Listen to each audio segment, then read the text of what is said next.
欢迎收看《新闻大白话》，我是主持人翟轩。马上欢迎一下这个阶段加入我们讨论来宾，耶鲁政治学博士郭正亮，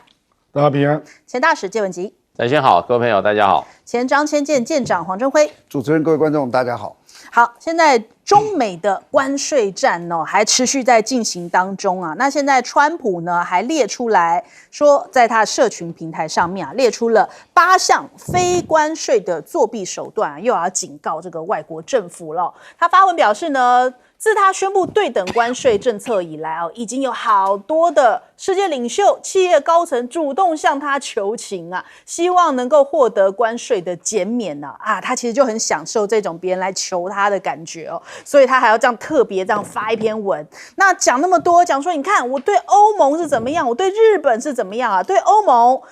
禁止基因改造玉米政策减少了这个美国大量出口的这个玉米产业。那日本呢，则是想要借由保龄球测试来规避关税哦。那川普还曾经抱怨日本在测试美国进口车辆的时候会用保龄球来砸车，如果有凹痕，那就判定不合格。但这个说法从何而来？川普并没有向媒体透露，讲东讲西啊。那但是刻意是不是没有点名中国大陆？但是大家都知道，他现在最在意的就是中国大陆不断的反击、回击，然后甚至还打得他更痛哦。那你看4月18号，美国已经说啦，接下来要施压各国，就除了对等关税之外，还有第二波，就叫做2级关税。那2级关税就是说，如果你跟中国大陆往来的话，我还要再科你惩罚性的关税哦。大陆也回击了，也对世界各国喊话，就说如果你配合川普的政策来围堵中国贸易的话，将会采取对等的反制措施。那商务部更是硬气的讲说，坚决反对任何一方以牺牲中方利益为代价达成交易哦。如果出现这种情况，中方绝对不会接受，将坚决对等采取反制措施哦。中方有决心、有能力，会维护自身权益哦。那所以现在可能看出来，中国大陆也对于这个世界各国也释放了一个讯号，因为大家也可以看得出，中国大陆对美国这一次没有在客气的。如果你们也要跟着一起来围堵的话，不好意思，中国大陆也会用同样的方式来回击哦。那现在看起来，川普好像已经怂了，可是中国大陆还追着他继续打哦。这一次中国大陆是不接招哦。虽然美国那边已经频繁的发出缓和讯号，上星期这个川普就已经想搬台阶下了呀，他就说：“哎呀，一直加大家都不买啦，我可能要考虑要调降关税，都已经是软是弱了。”但是中方的反应却是不咸不淡，就看你的这继续怎么搞，我们就冷眼看待了。摆明就是说要川普先取消关税再来谈。那我们来看这个经济学家，这哥伦比亚大学的教授萨克斯，他讲说这一场关税战他已经预料了中国能赢。我们来听听。U.S. political system hates China. Why? Because China's big and successful. And so that the U.S. hates. It's a rival, it's a competitor, and so this is the one thing he left on. Now he's going to mess up everything with this too, because in a trade war between the U.S. and China, China wins. 好，所以萨克斯看好是说中国大陆能够在这一场战争当中能够赢就赢到最后那美国的主播呢，则是觉得这个美国是因为他们的经济体系是在为精英服务。我们来听听。Because our leaders aren't interested in America as a nation. They're interested in America as an empire, a brand, a vehicle for wealth extraction. And that's the greatest betrayal of all. The real problem isn't that China is cheating. The real problem is we've been lied to by the people who sold us a dream they never believed in. Stop chasing wars. Stop chasing distractions. Stop chasing empire. Bring it home and start again. That's the real America first. 好，所以许多来自美国的声音他们自己都觉得说这一场中美贸易战，美国其实赢面非常的低，应该是说应该会输得很惨所以大家都不断的提出呼吁。再者，现在大家看起来就大家中美双方手上握的牌来说，中国大陆至少是握了8张王牌来跟你奉陪到底我们来看一下这个分析上面讲说，第一张牌就是2018年贸易战开打之后中国大陆已经积极在拓展其他市场，降低对美的依赖哦。现在全球有150个国家跟中国大陆他们这个是主要的贸易伙伴。第二张牌呢，就是中国从美国进口的商品是可以轻易的取代我从其他地方进口，你美国可取代性太高。还有第三点就是美国的债台高筑债务比呢，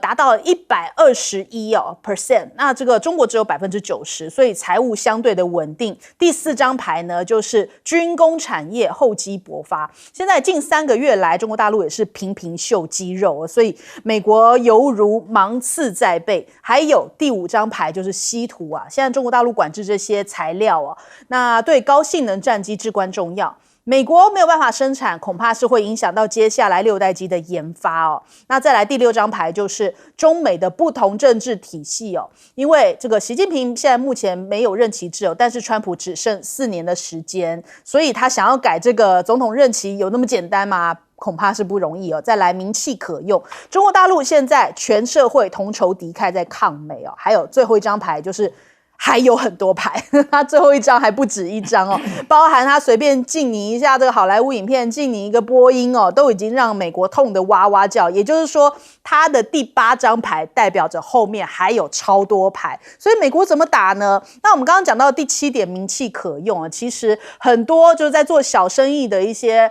比方像义乌的这种厂商他们讲说，我其实这为着爱国，我可以不要你这个生意，我多的是买家。我们来听听。是先堆放，然后如果欧盟客户要，我们再按照欧盟的客户包装标准给他出。那目前南美、巴西，然后我们也在主动出击，主动联系意大利客户。那今年就是说，如果我们的欧盟客户走得不太好，没有关系，我们就拓展我们的中国市场。我们遇到困难不退缩，遇到困难不要等，遇到困难找出路，这是我们现在要做的。所以大家都讲说，哇，这个义乌女老板很霸气就跟美国讲说，要你就来拿货，不要我就给欧盟的客户那除了欧盟之外，其实这个所有的义乌老板们都非常的灵活，因为这个做全球贸易的嘛，所以他们现在讲说，美国没有市场没有关系那我们可以去拓展阿拉伯西班牙语系的这些国家所以他们现在开始在积极学外文我们来听听。肯定是有帮助的，因为我们是中东、南美、南非这些国家都有出阿拉伯语国家的这些客户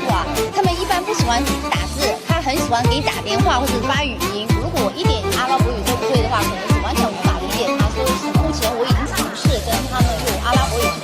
所以真的感觉到中国大陆上下一条心在打这一场对美国的贸易战那就连苏州港他们也讲说，现在全市货柜免费堆存3个月，因为谁知道川普变来变去放在那边如果要被收这个堆存费的话，对于很多的厂家来说负担很重。现在他们自己跳出来就说，我们全部支援所有的这些企业所以也发挥了非常重要的稳定作用，要帮助外贸企业渡过难关那首先我们来请教一下亮哥，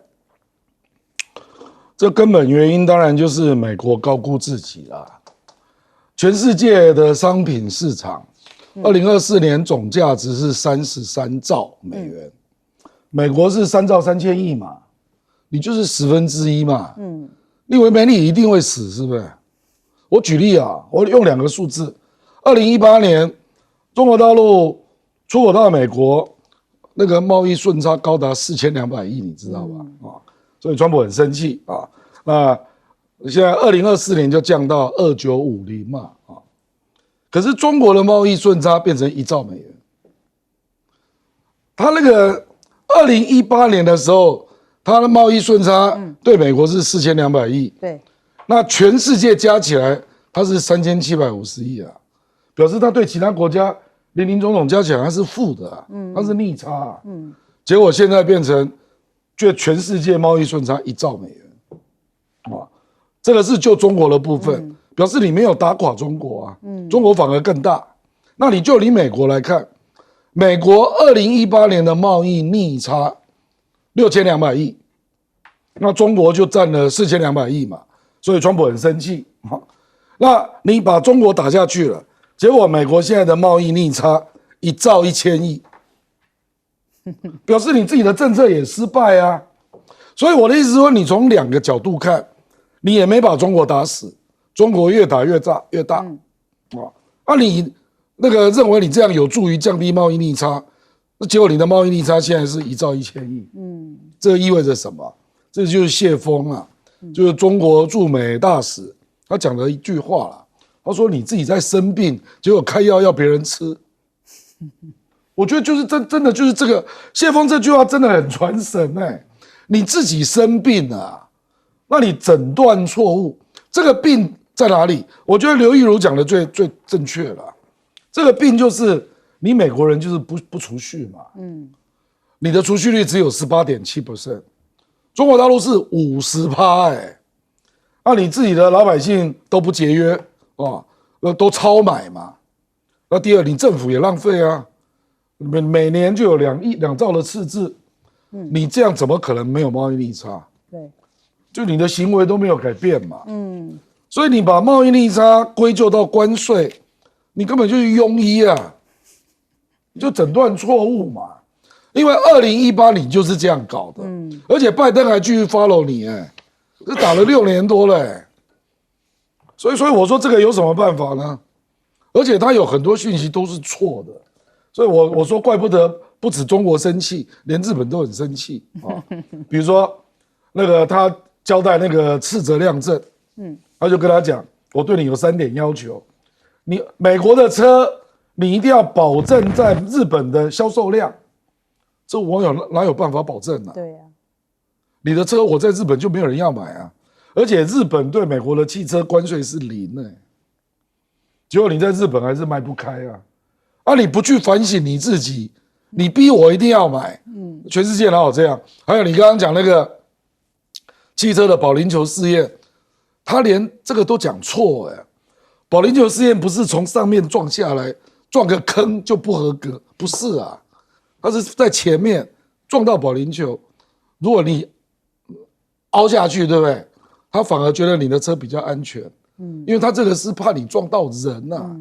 他都讲错了那个是日本的一个安规是针对撞人的可能的影响，而不是对车子够不够硬的一个测试，所以我觉得他真的是很麻烦又讲错，然后又很坚持自己的意见，怪不得现在全美国经济学者有1200人在反对他。好，我们来请教季老师。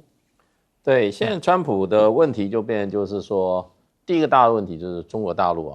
就是说你要战就战到底，毫不示弱，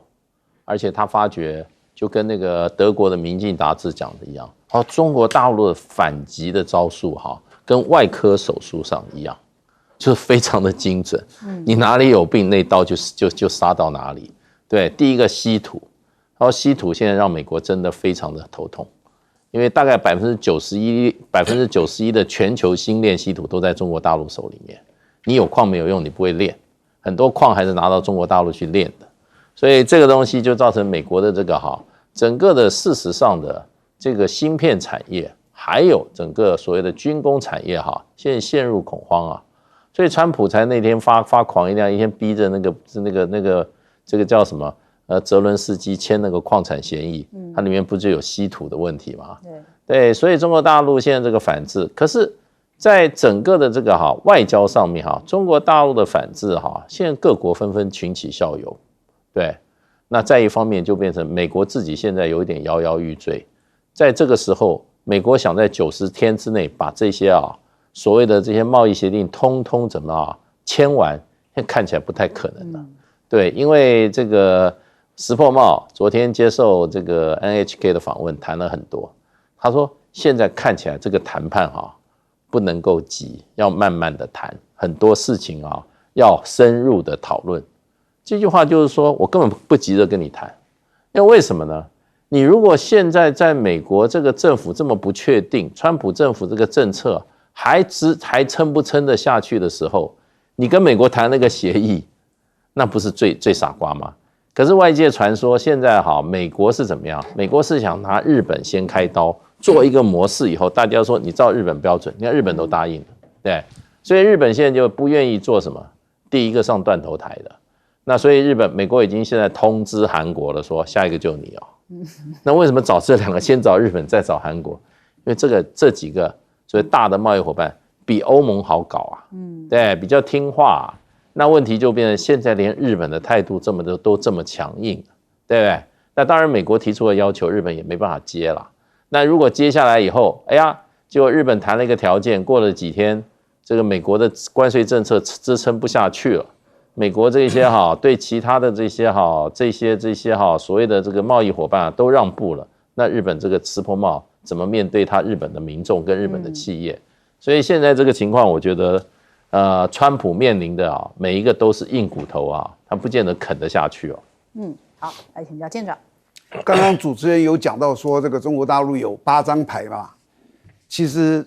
最后一个是还有很多其他牌，是吧？我现在跟大家讲一下，中国大陆最大的一张王牌是在这8张之外，就是他的对手是川普。你知道，我到今天我都搞不懂川普这种人到底是怎么样在打这个战争。我们中国人有一句话叫做“建立10个朋友”。不如少树立1个敌人，你跟全天下为敌。那些愿意就是说照你的去做的，你用极尽的羞辱，怎么样亲我的这个屁股啊什么的。任何一个国家领导人只要有一点尊严，今天都不可能去屈服在这个之下的。知道？这是我说最大的一个。如果说今天美国总统是雷根，这么有迷人的魅力，哇，那可能今天很累。偏偏是川普，幸好是川普，这第一个。第二个，最近有些事情是我在看哦，我觉得这2个标志哦，是标志着美国大概会输的。第一个标志就是你知道，所有的外交关系里面最强烈的是军事。好比说上一次裴洛西来台访问的时候，不是裴洛西来台，那是一个外交，对不对？我们是一个航母靠泊在我们的这个高雄港，你知道这2个会有多么剧烈的差异？那你去看最近的国际间所有的军事的武器的买卖哦。埃及向南海买了100架的轻型的战机，印度向法国买了40架的标风战机，丹麦和瑞典向英国买的165辆的装甲战斗车，捷克向德国买了14辆的主战坦克，希腊向法国买了24架战机、3艘护卫舰以及相关的直升机，通通是我刚刚举的例子哦，都是以前可能会向美国采购的。你有没有发现他们现在都在转购？军事的合作是一个很鲜明的信号。第二个就是我上次看到川普介入了这个美日的谈判，那是底下的工作阶层的，你怎么会总统跑进去呢？总统跑进去，我当初一看到说，川普跑进去，我的第一个直觉就是谈判非常不如川普的意，就他认为会这样，结果都不行。那如果第一个东西不愿意，日本不愿意做个模范生给全世界看的话，那是不是后面就很困难？川普怎么办？他就亲自介入，这是我看到的时候，我觉得说他一定遇到了一些困难了。从刚刚这2个就会看，就你细的可能我们不知道，但我从这个可以看到，川普啊，前途实在是前途多艰呐，全世界都是他的敌人，我不知道他准备怎么样赢这个关税战的这个大局。好，我们先休息一下，广告之后马上回来。欢迎回来，新闻大白话，来看一下啊，现在美元啊、美债啊，都一直坏消息传出来哦，这种流动性的海啸已经扑向了华尔街了。那我们看看有一些消息人士他提到了，面对川普的压力哦。对免税资格的威胁，耶鲁大学正在寻求大规模的出售私募的股权投资组合，那交易的规模恐怕是60亿哦。为什么呢？因为川普要喊停免税特权，所以导致这个哈佛、耶鲁他们的私募资产赶紧抛售啊，恐怕要掀起新的次贷危机啊。他真的是连学校都不放过哦，所以这个耶鲁有分析称，他们的免税地位如果被取消这恐怕他们就会有一些这样的抛售行为。那哈佛大学也开始在出售这种流动性的资产，比方说像是股票，那未来还会发行更多的这种债务恐怕要引起骨牌效应啦。那美股的警钟大响花旗为首的10家这种顶级投行他们集体私报告下砍标普500的年底目标价平均目标呢大概是在6500点到这个6012点，甚至最悲观的看到了4450点那川普现在开始又在那边搞事他讲说这个拥有黄金者制定规则，所以喊出来这个又开始影响到这个全球的金价哦，也一举突破了$3370。那联准会已经到3400了，再创天价，所以不断的在刷新哦。那还有这个联准会，他不是一直看这个鲍尔很有问题嘛，他就一直很想换掉他。可是你看到很多各国的一些这种联准会的银行总裁啊、法国的财长啊，他们都在讲说，如果你开除掉鲍尔的话，一定会让美国的经济陷入更大的不稳定，而且让美元的信誉受到很大的威胁，经济状况也会更进一步的恶化。那我们看看现在目前经济状况的确在美国反映出来，也是非常的惨，因为他们的蛋价不断的在飙升哦，但是大家感觉到都是蛋价涨，只有川普感觉到蛋价降。我们来听听。Prices are down, groceries are down, eggs, which you hit me so hard, I'll never forget the first week in office, they were screaming at me about eggs. I said, what's going on with eggs? They were doubling and tripling. I said, I just got here. They were up like double, triple, and you couldn't get any. They said, you won't have eggs for Easter. Well, you can have all the eggs you want. I'll tell you, Brooke Rollins, Secretary of Agriculture, did a great job. And the egg prices are down 87%. But nobody talks about that. You can have all the eggs you want. We have too many eggs. In fact, if anything, the prices are getting too low. So I just want to let you know, prices are down.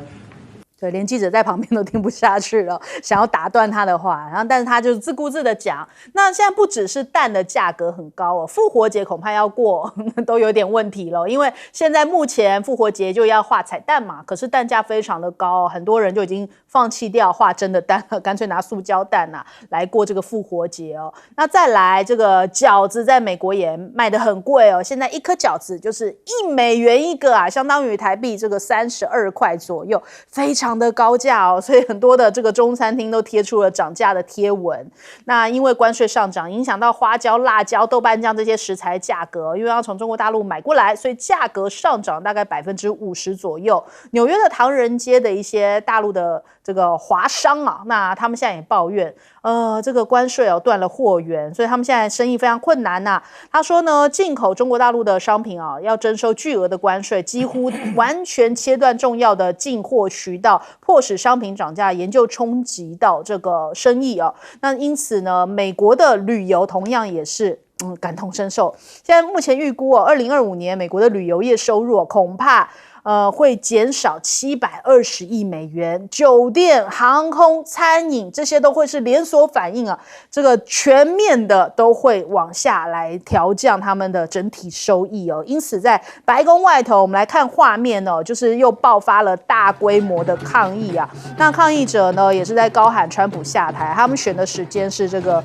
星期六，这个4月19号的时候，又开始在美国遍地开花的这一波的抗议行动。那再来，华盛顿邮报有讲到，现在呢，这个很罕见的3位美国前总统拜登、奥巴马、克林顿在2周之内先后发声，谴责现在的川普政府哦。这个情况其实在在美国的历史上面十分的罕见。那奥巴马讲说，川普在打击大学还有其他机构采取的行动，有资源的人应该要展开反击。那拜登也讲说，这个马斯克削减了社会的安全开支哦，所以其实都是在这个让美国不断的在往下走的一些状况啊，甚至各国也在反川的方式就是现在因为美国跟他们这个过不去嘛，所以他们把美式咖啡都改名了，墨西哥把它改成墨式咖啡，加拿大改成了加式咖啡，就不想看到美这个字啊。那德国的经济周报他们也讲说，现在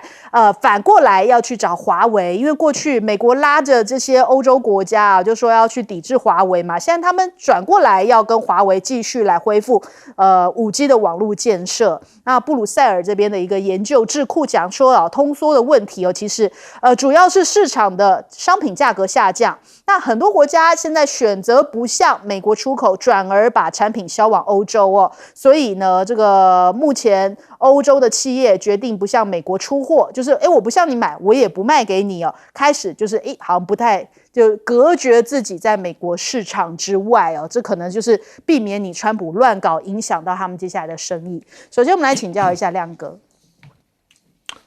川普这个地图炮不是对国际社会而已啦，也包括对国内啦，他就是对言论自由有不同的见解嘛，就是这些常春藤的学校，他们就认为这个反犹不能这样定义还有 DEI 多元性别认同的问题，他们就是不能接受嘛。那川普就透过 IRS 就是美国的国税局威胁要取消他们的免税资格美国的 IRS 要取消学校的免税资格，这个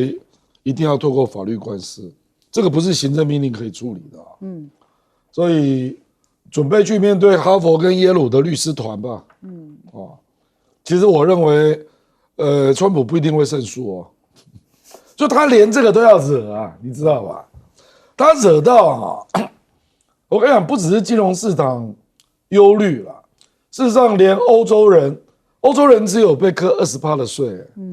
可是欧洲人现在去美国旅游，普遍少掉20%到30%事实上，美国的旅游业也是很赚钱的，他赚蛮多钱的。你就不要讲中国了啦，中国当然一堆人就不去美国了那这个当然还有另外一个面。就是人家不止不去美国，而且还在各个国家都激起了民族主义嘛，爱国主义嘛，所以就开始拒买美国商品运动，这个几乎每个国家都有了。对比如说我上次看到一个资料，瑞典就成立一个组织，就是拒买美国商品运动那个大概是3个礼拜前，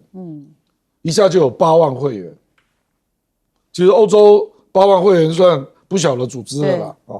那立刻就漫开，法国也有，那德国人也有做民调，说你暂时你现在这个阶段会不会买美国商品？那德国人也是很有骨气的，64%说他暂时不买。所以我说这个川普到底在干什么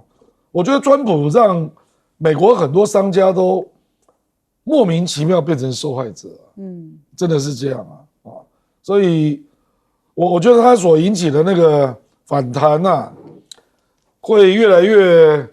你大概本来没有想到的领域都波及了本来就是说有的不一定会卖那么大量，也不会那么招摇，那现在反正只要 Made in USA 人家就开始抵制你就这个应该叫什么？就美国历史可能会定位这个叫川普之乱好，我们来问一下介老师。对，川普昨天这个宣誓就职3个月，90天。那那个拜登讲的蛮清楚的，拜登这时候岁数好像比做总统时还清醒。他说：“哇，真的短短的这么一段时间内就可以把造成这么多的伤害跟什么这些这些迫害，真的90天那你想想看，90天我们每天都在讲川普，他每天都在出招，没有一个是新利，通通除弊，通通是针对别人的，剥夺人既得利益，他第一名，对不对？跟人家所有的全世界的这个贸易伙伴，通通跟人家算账，然后呢，现在通通普遍加征税10%，每一豁免，包括他的盟友，所有都10%，还有企鹅，对，然后呢，国内的话，你看真的是什么左打猛虎，右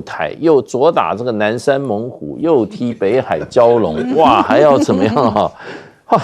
真是打击面之广而且这个在街上现在看到移民就抓了就给他送到这个中南美洲监狱就关起来，对，前一阵子还抓错一个。现在呢，学生签证莫名其妙没了。对，现在学生已经有1000多人上个礼拜才500人现在1200多人然后你看哈佛也中标，不对，本来它差不多有200亿哦，这个年度的补助也没有了，对不对？然后最近又把这个国务院呢，又要非洲的事务给他裁撤，然后什么人权妇女啊，什么全部都什么裁撤，多少人失业啊？对啊，很多这些兢兢业业的人员，每天第二天早上，今天还很高兴的下班回家吃一顿晚餐，睡了一个饱觉，第二天去上班说对不起，你已经没有这个工作了。这个如果是你川普企业的员工，人家也认了，你私人企业嘛，人家是政府机构，你也这样子搞，所以呢，上个礼拜天美国就50个州50场示威，说有500万人。那现在慢慢正在酝酿，因为最主要的，川普的所有的改革啊，或者川普的革命基本上都是把既得利益拿出来开刀。对，他认为这些人都是不当得利，都是什么美国的蛀虫，他们对美国完全没有贡献，这些人应该受到审查，应该受到什么呀？受到惩罚，所以他都是在惩罚人。所以呢，工作没有了，还被关起来，还被驱逐出境，对不对？学校本来还有这个联邦补助也没有了，这样子做的话，能够走得远吗？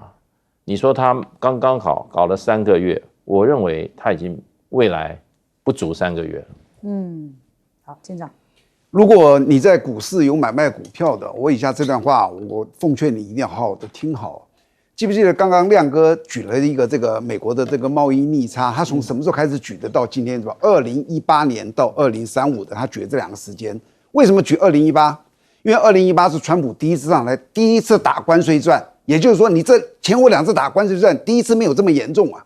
结果越打越糟糕。那2018的时候，记住当时的股市在2018年的8月到12月它的道琼跌了19.1%。标普跌了20%，纳斯达克跌了23%，就是说在这几个月的时间，它是跌涨，但总体趋势一直往下走。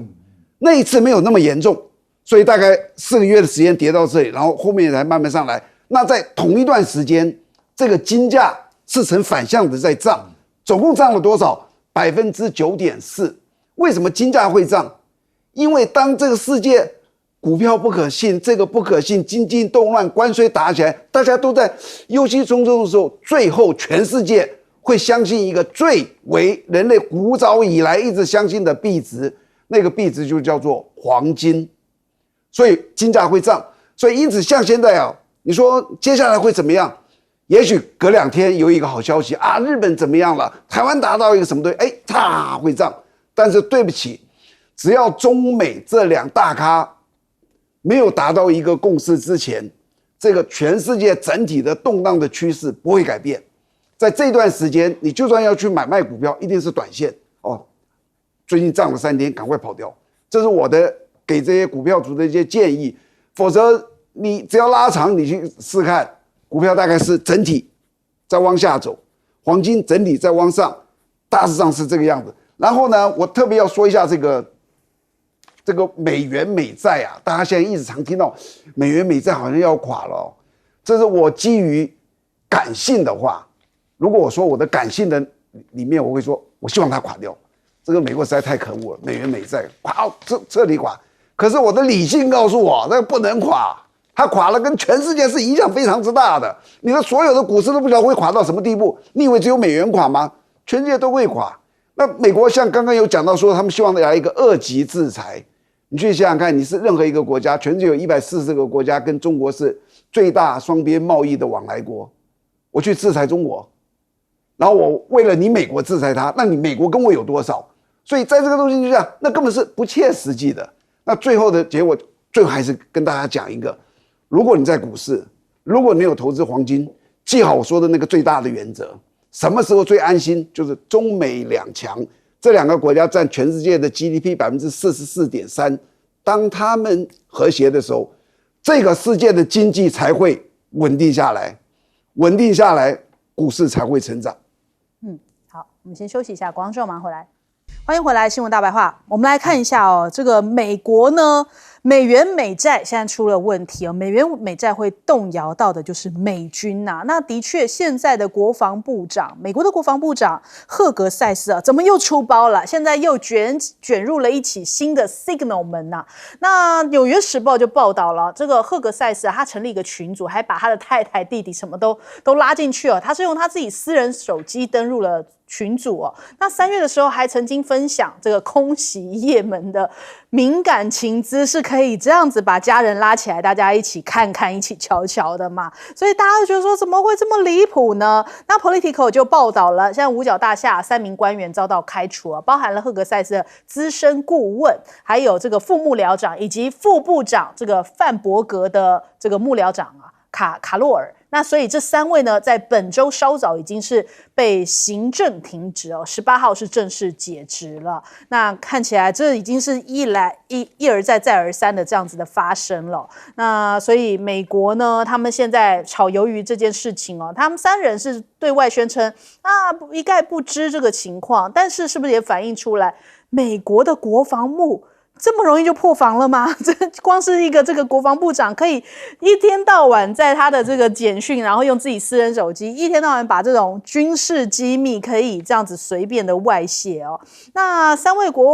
国防高官他们是掌握到关键讯息，还是因为得罪川普呢？也有另外的这样的一个想象哦。那我们来对比一下哦，这个4月21号这一篇报道，被控质疑川普路线哦，副总统范斯他亲访。仅1个月之后呢，这个格陵兰基地的指挥官就被撤职哦。所以，为什么会突然这样撤职呢？而且范斯一去完之后就撤职，就是因为他不服川普嘛。所以这几位这样国防高官会不会也是因为不服川普呢？因为川普现在是不是要把这个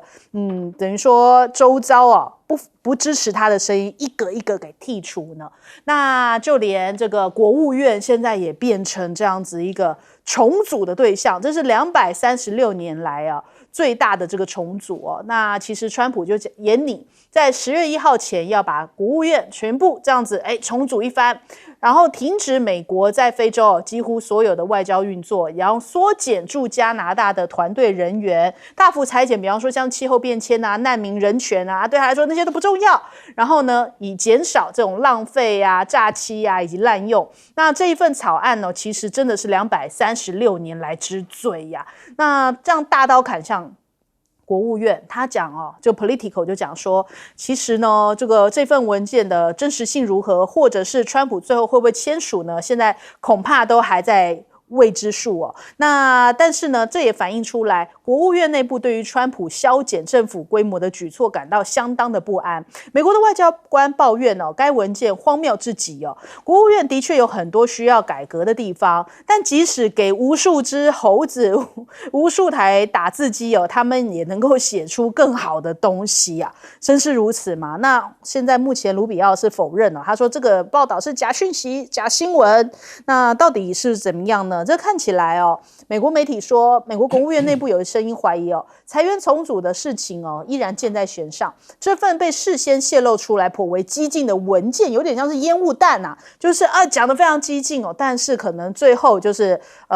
不见得会真的做到这个程度啊。那为的是希望雇员能够更好的接受后续真正的方案才会推出来。那另外我们看看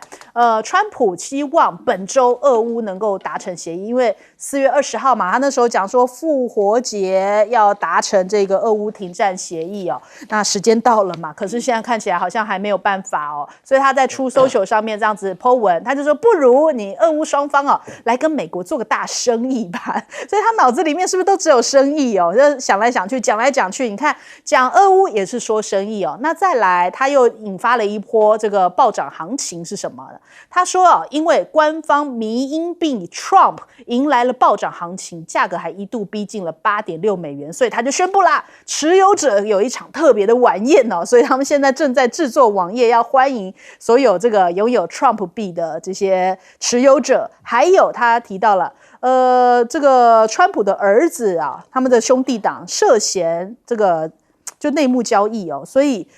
市值大概是9000万美元的 Unusual Machines， 在去年11月27号宣布小川普加入顾问团之前呢，股价在4周几乎是翻了3倍哦，交易量更是从去年3月到10月的日均9.3万大幅飙升到29万股。那这是不是又是在操作呢？那还不止他们家在操作，就连祖克伯也顺利在套现了这个数百亿元，就是他瞄准这个川普抛出这个关税炸弹前精准脱手。所以包含了祖克伯啊，还有甲骨文的执行长啊，摩根大通执行长啊，这些人通通都在这个关税之前已经套现了，可怜的还是小股民嘛。我们来问一下亮哥。因为川普第一任就展现出他的人员是极度不安定的。比如说国务卿用过3个，国安顾问用过4个，只有4年呢。你看拜登对布林肯多好，对，从头做到尾，所以自然而然他们之间就会有激烈的斗争嘛。比如说第一阶段贸易顾问纳瓦罗，你现在有听到他在讲话吗？没有，对不对？就被神的把他踢下去了啊。那最近连那个国家安全会议里面那个有一个资深的科技主任也被换掉，那个 David Fess 啊，那个人是公认对中国最强硬的鹰派，所以经济学人吓一跳啊，经济学人都怀疑川普是不是准备要跟中国做妥协啊？因为他有好几个鹰派都被换掉，都是白宫的国家安全系统哦。然后那个国家安全顾问那个瓦尔兹，他的权力也越来越少，那就很奇怪，怎么有这样在用人呢？对啊，最近也很少出面了。对，就你不知道他在怎么用人啊。那比如说海格塞斯又再一次的说乱外泄机密嘛，这种事情外面的人怎么会知道呢？Signal 要害进去不容易那显然就是有人对外面讲。对，那这3个高官被 fire， 我觉得就是顶上次那个罪了，就也门那个。那我认为搞不好真相不是这样，因为这3个人都说他不知道啊，搞不好是立场不一样所以我跟你讲，他这个政府真的很麻烦比如他现在在做整顿那可能就先去看，比如说他说猴子用打字机写都写得比你好。我觉得这个用意事实上可能就是那些人写的不对他的立场比如说气候变迁，川普根本就否认有这件事他说哪有气候变迁，胡说八道，他不是退出气候论坛那可是你叫美国的相关的组织、国家的部门环境部里面一定有一大堆论文都是拜登留下来的对，所以我认为在这样的政府上班真的蛮可怕的。你随时会因为斗争被斗掉，立场跟他不一样也被斗掉然后机密外泄也被斗掉，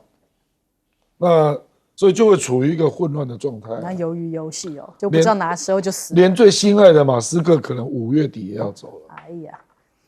好，我们来问一下介老师。这个川普我始终搞不清楚，美国怎么会发生这种事情？一个国家的元首在里面炒他的自己的这个所谓的加密货币，对不对？而且公开的炒，这个我就完全违反我对这个美国这个政府运作的，还有公务人员应有的这个进退的分寸的一个了解。因为你知道那个我们在台湾话就是说，你如果说是公务人员，你不能够经营商业的，你要退出所有商业行为的。而且你要跟这些厂商，你要保持做生意的人，你要保持距离的。那个我们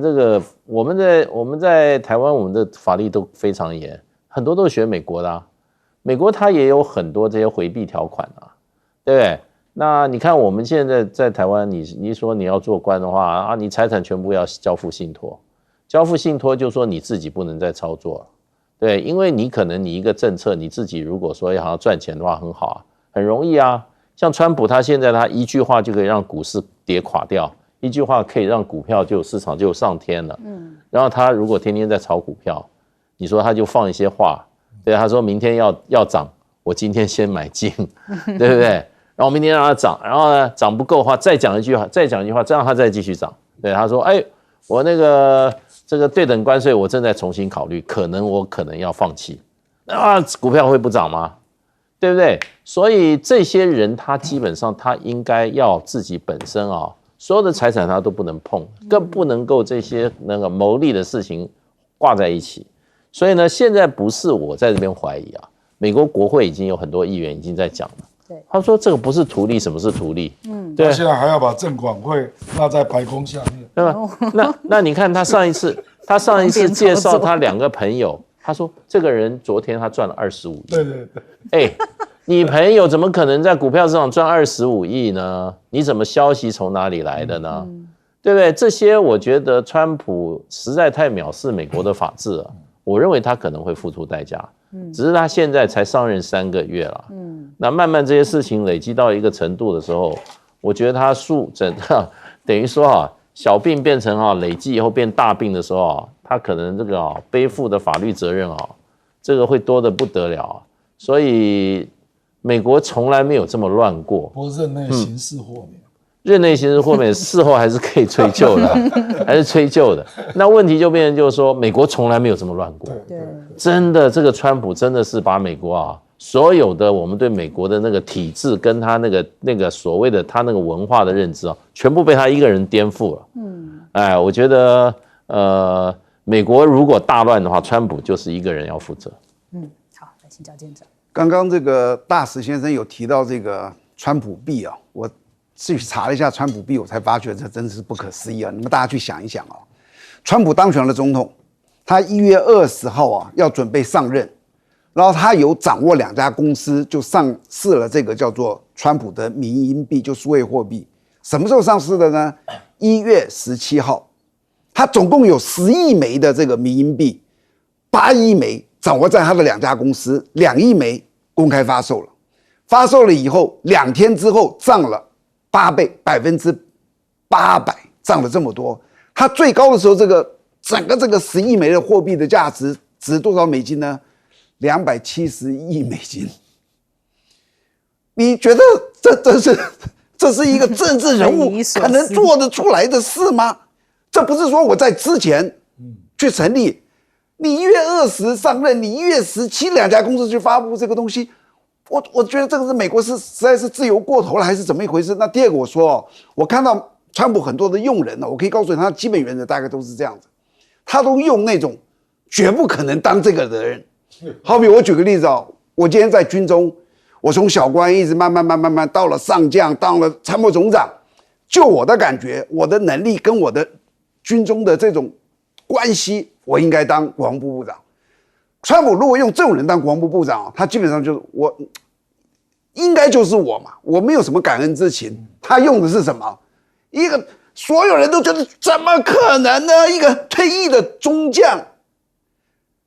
当了国防部部长，那个人会怎么样？哇，我100%对川普是忠心到了极点，因为这个世界没有一个人会用我，也没有一个人用我能够获得通过，只有川普可以。包含这个国防部这个这个再来是国防部部长对不对？还有另外一个是对不对？参谋联席会议主席。我刚刚说那个是参谋联席会议主席，军中最高阶的军职的最高，他用的是一个备役的中将。那这样国防部部长就是这个人，那他更是在军中是毫无什么资历，一般大学毕业，加入了国民警卫队，少校就退伍了。你看他之前的资历没有什么特殊之处，是到过战场。对啊，他最大的长处是什么？福斯新闻的主持人。我告诉你，他很会讲话，他是战狼。他这样子的身份出现